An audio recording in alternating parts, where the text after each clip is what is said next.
اللہ الرحمن الرحیم نحمدہ ونصلی ونسلم علی رسولہ الکریم وعلی آلہ الطیبین واصحابہ الطاہرین اما بعد۔ حضرات گرامی، تصوف صوفی کا لغوی معنی تو ہم پہلے بیان کر چکے ہیں۔ اب جو اصطلاحی معنی ہے اہل اللہ کے ہاں، فقہا کے ہاں، محدثین کے ہاں، واضح ہے یہ فقہا ہوں، محدثین ہوں، یہ سارے اہل اللہ بھی ہوتے تھے، صوفی بھی ہوتے تھے، قرآن حدیث سے مسائل کا استنباط کرنے والے بھی، اور اللہ سے جڑے ہوئے، رات عبادت میں، یاد الہی میں، دن پڑھنے اور پڑھانے میں، یعنی رات کو سوتے بھی تھے اور قیام بھی کرتے تھے، اور اس کے علاوہ جو ہے دن کو جو ہے پڑھنا پڑھانا ہے، قرآن حدیث سے مسائل کے استنباط ہے، درس و تدریس ہے، تعلیم و تعلم کا یہ سلسلہ بھی جاری رہتا تھا۔ صوفی کوئی ایسے نہیں ہے کہ نہ علم ہو، نہ عمل ہو، نہ تقوی، کچھ بھی نہ ہو، صوفی اسے نہیں کہا جاتا۔ وہ فرضی اصطلاح ہے جو ہمارے معاشرے میں پائی جاتی ہے۔ تو شیخ الاسلام زکریا انصاری بڑا عظیم نام ہے، وہ فرماتے ہیں تصوف کی تعریف کرتے ہوئے، التصوف علم تعرف به احوال تزکیۃ النفوس و تصفیۃ الاخلاق و تعمیر الظاہر والباطن لنیل السعادۃ الابدیۃ۔ فرمایا کہ تصوف ایک ایسا علم ہے کہ جس کے ذریعے سے جو انسان کا باطن ہے، جو نفس ہے، اسے پاک کرنا، اس کا تزکیہ کرنا، یعنی ایسے حالات کو جاننا، ایسے طریقوں کو اپنانا جس کی وجہ سے انسان کے نفس کا تزکیہ ہو جائے، پاکی ہو جائے، اور جو ہے اچھے اخلاق جو ہے اپنائے جائیں، ظاہر بھی اچھا ہو اور باطن بھی اچھا ہو، یعنی ظاہری طور پر بھی طہارت ہو، صفائی ہو، عمدگی ہو، اچھے اخلاق ہوں، معاملات میں، کاروبار میں، رشتوں میں، اٹھنے بیٹھنے میں، اور باطن بھی عمدہ اور صاف ستھرا ہو، ہر قسم کے رذائل سے اپنے آپ کو بچانا، اور مقصد کیا ہو؟ تاکہ اخروی کامیابی جو ہے وہ حاصل ہو سکے، یعنی سعادت ابدیہ کو، دائمی سعادت کو پانے کے لیے جو ہے ان خوبیوں کا حامل ہونا۔ تو یہ انہوں نے تعریف کی ہے تصوف کی۔ شیخ احمد زروق فرماتے ہیں، وہ تعریف کرتے ہیں، تصوف علم قاصد اصلاح القلوب وافرادها للہ تعالی عما سواہ والفقہ الاصلاح العمل وحفظ النظام وظہور الحکمت بالاحکام والوصول علم التوحید لتحقیق المقدمات بالبراہین وتعلیۃ الایمان بالیقان كالطب لحفظ الابدان وكالنحو لاصلاح اللسان الى غیر ذالک۔ فرماتے ہیں کہ تصوف جو ہے ایسا علم ہے جس کی وجہ سے، جس کے ذریعے سے باطن، قلب کی جو ہے اصلاح مقصود ہو، یعنی انسان کا جو باطن ہے، جو مین عضو ہے انسان کے جسم کے اندر، کیونکہ اگر وہ ٹھیک رہتا ہے تو باقی اعضاء سب سارے کے سارے ٹھیک رہتے ہیں۔ آنکھوں میں حیا آ جاتی ہے، کان جو ہے اچھی باتیں سنتے ہیں، اور زبان پر اچھے کلمات نکلتے ہیں، اگر اسی قلب کا جو ہے تزکیہ کیا جائے۔ تو فرمایا کہ جس میں مقصد کیا ہوتا ہے؟ اصلاح ہے، قلوب ہے، اور پھر اپنی توجہ اللہ کی طرف کرنا، تمام چیزوں سے الگ ہو کر، دنیا ہے، دنیا کا مال و متاع ہے، دنیا کی مقاصد ہیں، دنیا کے عہدے ہیں، دنیا کا پروٹوکول ہے، تمام چیزوں کو چھوڑ کر ایک ہی مقصد ہو، ایک ہی توجہ ہو، ایک ہی مطلوب ہو، وہ ہے اللہ تعالیٰ کو پانا۔ جیسا کہ فرماتے ہیں فقہ کا مقصد کیا ہوتا ہے؟ عمل، انسان کا عمل جو ہے وہ اچھا ہو جائے، اصلاح عمل ہوتا ہے، اور اسی طرح جو ہے باقی جو نظام ہے زندگی کا، معاشرے کا، اس کی حفاظت کرنا، اور احکام کے جو حکمتیں ہیں ان کا ظہور، اور اصول علم توحید ہے انسان، یعنی تاکہ ایمان، ایقان اور یہ ساری چیزیں جو ہے حاصل ہو جائیں۔ جیسے فرماتے ہیں طب کا مقصد کیا ہوتا ہے؟ ابدان کا خیال رکھنا، میڈیکل کے ذریعے سے جو ہے انسان کا بدن جو ہے کون کون بیماریوں سے بچایا جا سکتا ہے، کیا اس کا علاج ہے، اس حوالے سے بات کرتے ہیں۔ اور نحو کا مقصد کیا ہے؟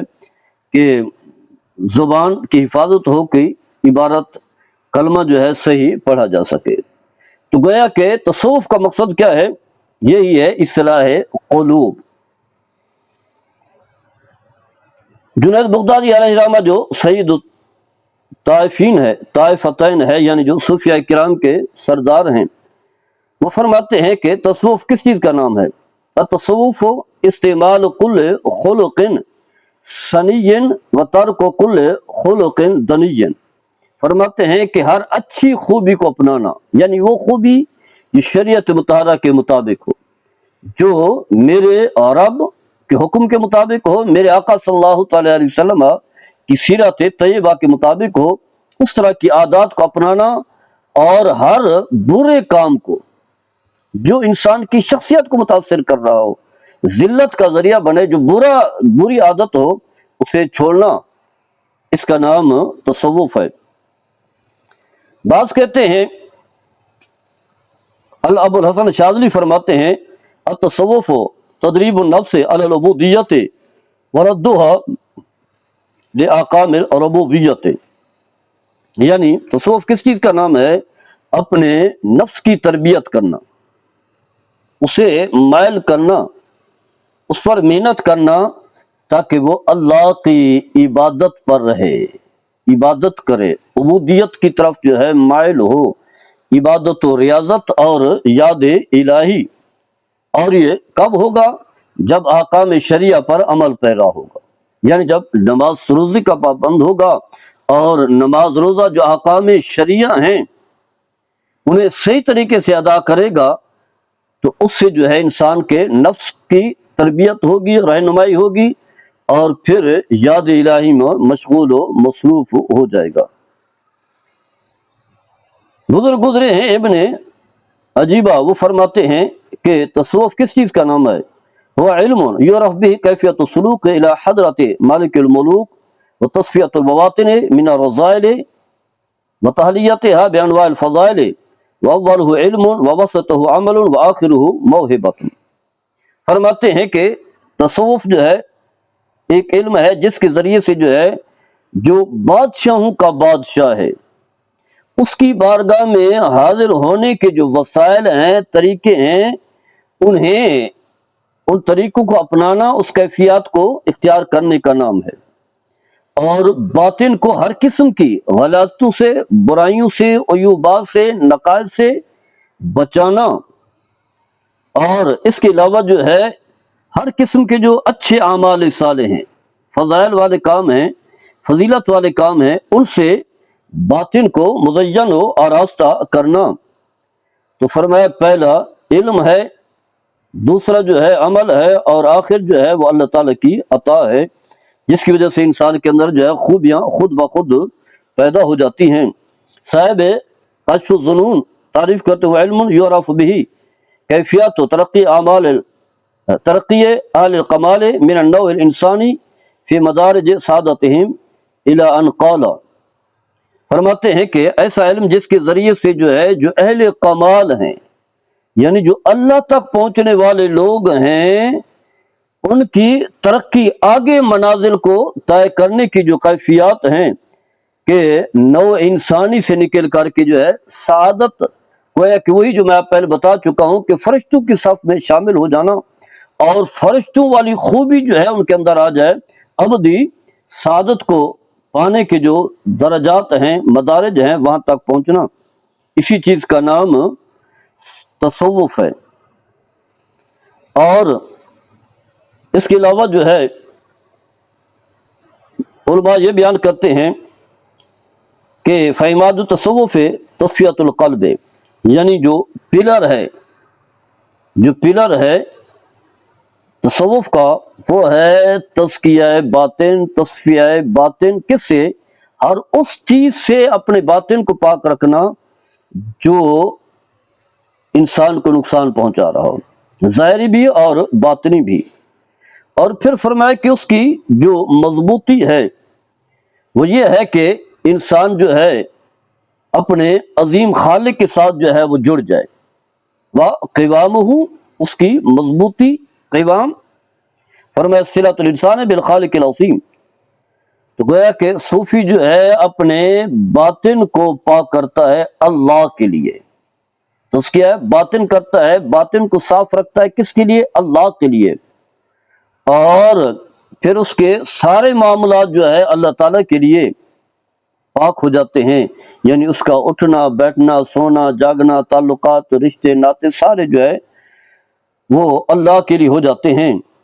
تو فرماتے ہیں پھر اللہ تعالیٰ جو ہے اسے اس اعزاز سے نوازتا ہے کہ اس سے کرامتوں کا ظہور ہوتا ہے، یعنی گویا کہ بندہ عبادت اور ریاضت کے ذریعے سے اپنے معاملات اور باطن کو صاف کرنے کے بعد جو ہے اس مقام تک پہنچ جاتا ہے، پھر اللہ تعالیٰ جو ہے اسے کرامتوں والے اعزاز سے نوازتا ہے، اسے ایسی ایسی کیفیات ایسے اعمال جو ہے سرزاد ہوتے ہیں جس کا انسان جو ہے تصور بھی نہیں کر سکتا۔ تو یہ اس کا اصطلاحی معنی تھا، باقی مختلف علماء کی مختلف آراء ہیں۔ مین تصوف کا مقصد یہی ہے کہ بندہ جو ہے اپنے باطن کی فکر کرے، تزکیہ ہے باطن کرے اور اپنی عبادت و ریاضت میں اضافہ کرتا جائے۔ آج اگر جو ہے 2 نوافل پڑھے ہیں تو کل جو ہے 2 اور نوافل کا اضافہ کرے، اگر آج تسبیح جو ہے 100 مرتبہ پڑھی ہے تو پھر 2 اور بڑھا لے، یا ایسی جو ہے گویا کہ اس کی نیکیوں کا سلسلہ بھی بڑھتا رہے اور گناہوں کی طرف نظر اٹھا کر کے نہ دیکھے۔ تو یہی تصوف ہے اور یہی انسان کی زندگی کا مقصد ہے۔ اگرچہ جو مومن و مسلمان ہے، کلمہ پڑھنے والا ہے، گناہ کبیرہ سے بچتا ہے، اگر گناہ ہو جائے توبہ کر لیتا ہے تو وہ تو جنتی ہے، یقینی طور پر جنتی ہے۔ میرے آقا صلی اللہ تعالی علیہ وسلم کا فرمان ہے کہ جس نے کلمہ شہادت پڑھا داخل جنت میں جائے گا، لیکن پھر اس کے درجات ہیں۔ تو جو تصوف کی راہ کو اختیار کرتے ہیں وہ بڑے درجے کو پا لیتے ہیں۔ اللہ تعالیٰ ہم سب کو عمل کرنے کی توفیق عطا فرمائے۔ وما علینا۔